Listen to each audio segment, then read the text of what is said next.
ও বিষয়বস্তু সম্পূর্ণ কাল্পনিক, এর সঙ্গে বাস্তবের কোনো সম্পর্ক নেই। দয়া করে ব্যক্তিগত নেবেন না। দয়া করে হেডফোন ব্যবহার করবেন।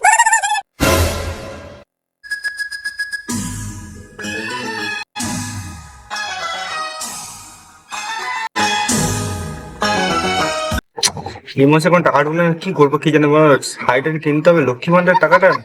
বলে এক মাস দেয় আর এক মাস দেয় না, ভালো লাগে না বল। এই মাসেও দেয় সব ফাঁকা, কি করবো জানি আমি বলতে পারছি না।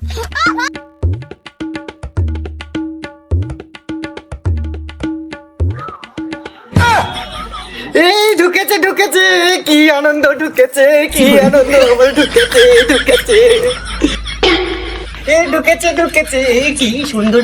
তোমার আবার কি ঢুকলো? শোনো না, আমার লক্ষ্মী ভান্ডারে না 1000 টাকা ঢুকেছে। কাল ভাবছি একটা ছেলেকে শাড়ি নেবো, 1000 টাকা বলে কথা। তোমার লক্ষ্মী ভান্ডার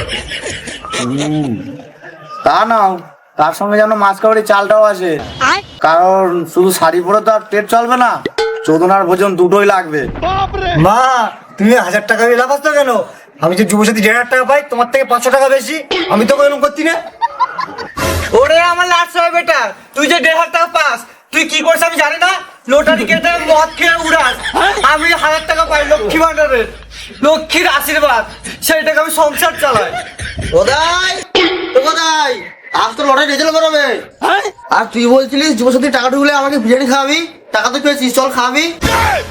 আরে মা চুপ কর বিলে, বাড়িতে ভাতার যুদ্ধ চলছে। মা বলছে লক্ষ্মী ভান্ডার বড়, আমি বলছি না আমার যুবসাথী বড়। ওই নিয়ে ঠাপাটাপি চলছে, তুই একটু চুপ কর ভাই। এ ভাই আমি দেখছি, ঠিক আছে। আরে মাসিমা, গোদাই ঠিক বলেছে। হ্যাঁ, আমি কোনদিন ভুলে বলি না। গোদাই হলো সরকারের যুবসাথী আর আপনি হলেন ঘরের লক্ষ্মী।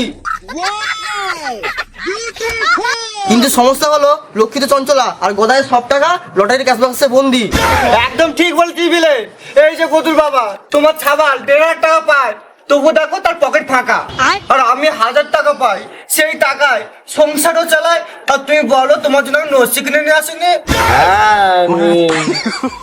এই চুপ চুপ, গ্রামের মোড়ল আসতেছে। মনে হয় নতুন কোনো মন্তব্য নিয়ে আসছে। নমস্কার মোড়ল মশাই। নমস্কার নমস্কার। এখানে বসো বসো বসো। চোরে বেহেন কা লড়াই। তা কি মনে করে আমাদের বাড়ি? কোনো পঞ্চানন ওদেরকে তো দেখতে পাচ্ছি না নতুন কোনো ইন্টারভিউ দিতে। মনে হচ্ছে যুবসাথী বেকার ভাতা নিয়ে দিন কাটাচ্ছে। হ্যাঁ, হ্যাঁ মোড়ল কাকা, ইন্টারভিউ তো দিচ্ছি, কিন্তু রেজাল্ট আর লটারি রেজাল্ট দুটোই বড় সমান, কোনটাতে নাম উঠছে না বাল। শোনো হে কথায়, সরকার তোমাকে যুবসাথী টাকা দিচ্ছে যাতে তুমি চাকরির জন্য প্রস্তুত হও, বুঝতে পেরে যাও। আর খানতে দিদি, সরকার তোমাকে লক্ষ্মী ভান্ডার টাকা দিচ্ছে কেন? যাতে তুমি নিজের হাত খরচ চালাতে পারো, বুঝতে পেরে যাও। তাহলে তোমরা ভাতা নিয়ে নিজেদের মধ্যে লোক হাসাহাসি করছো কেন? হ্যাঁ ঠিক আছে, মোড়ল মশাই আপনি বিচার করুন। বোধাই বলছে ওর 1500 সব থেকে বেশি দামি, আমি বলছি আমার 1000 টাকা লক্ষ্মী ভান্ডার, ওটা কি শুধু টাকা? ওটা কত সম্মান। একদম ঠিক বলেছে মাসিমা, কোথায় টাকাটা হলো বেকারত্বের বিলাস। আর কোথায় তোকে একটা কথা বলছি শোন, তোর যুবসাথী 1500 টাকাটা টিকিট না কেটে মাসিমা লক্ষ্মী ভান্ডার জমা কর, দেখবি ডবল হয়ে যাবে। কেন, আমাকে চিরকাল বেকার থাকবো নাকি? যেদিনকে চাকরি পাবো সেদিনকে ওই 1500 টাকাটা মাকেই দেবো। থাক বাবা, তোর আর অত বড় কথা বলতে হবে না। কাল গিয়ে আমার শাড়ির ফলসটা পরে নিয়ে আসবি, আমার ওখান থেকে তোকে 20 টাকা দেবো। দেখেছো মোড়ল মশাই, এটা হচ্ছে ইকোনমিক্স। সরকার দিচ্ছে লক্ষ্মীকে, লক্ষ্মী দিচ্ছে বেকারকে, আর বেকার দিচ্ছে লটারি কাউন্টারে, আর মাঝখান থেকে আমি শুধু পেপার বলছি। ঠিক বলেছো। তবে শোনো, টাকাটা যেভাবে আসুন না কেন, ওই টাকাটা নিয়ে গঠনমূলক কিছু করো, বুঝতে পেরেছো? আর শোন গদাই, তোর ওই টাকাটা বেকার না খরচা করে একটা কম্পিউটার কোর্স কর, বুঝতে পেরেছিস? আর শোনো খানকি দি, শান্ত দি, তুমি ওই টাকাটা নিয়ে শাড়ি না কেনার কথা ভেবে একটা সেলাই মেশিন কেনার কথা ভাবো, বুঝতে পেরেছো? ঠিক আছে। তাহলে পারো কাকা, বিড়িটা কি হবে? এই মানে বিরিয়ানিটা কি খাওয়াবে? শোন বিলে, তুই বিরিয়ানি খাওয়াবি, তুই তো কোনো ভাতা পাস না, পাড়ার সবার কাছ থেকে তো ফাও খেয়ে বেঁচে আছিস। হাসবি তো হাস না।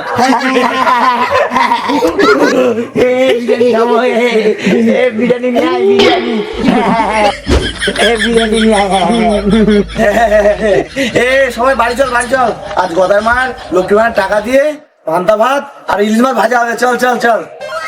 হ্যাঁ, পান্তা ভাত মা তুমি না বলে সিল্কের শাড়ি কিনবে? শাড়ি পরের মাসে নেবো রে, আগে তোদের মুখে একটু ভালো মন্দ খাবার তুলে দে। মা লক্ষ্মী কি শুধু নিজের কথা ভাবে? মা লক্ষ্মী আরেক রূপ হলো মা অন্নপূর্ণা। ঠিক বললি, চিন্তা ভাবনা বন্ধুরা, তোমাদের চিন্তা ভাবনা হয় একটুখানি যেটা করে দিও। বন্ধুরা, আমাদের এই ভাতার লড়াই ভিডিওটা কেমন লেগেছে? যদি ভালো লেগে থাকলে তাহলে অবশ্যই লাইক শেয়ার কমেন্ট করে দিও, আর বেশি বেশি করে শেয়ার ঠুকে দিও। Tata, bye bye.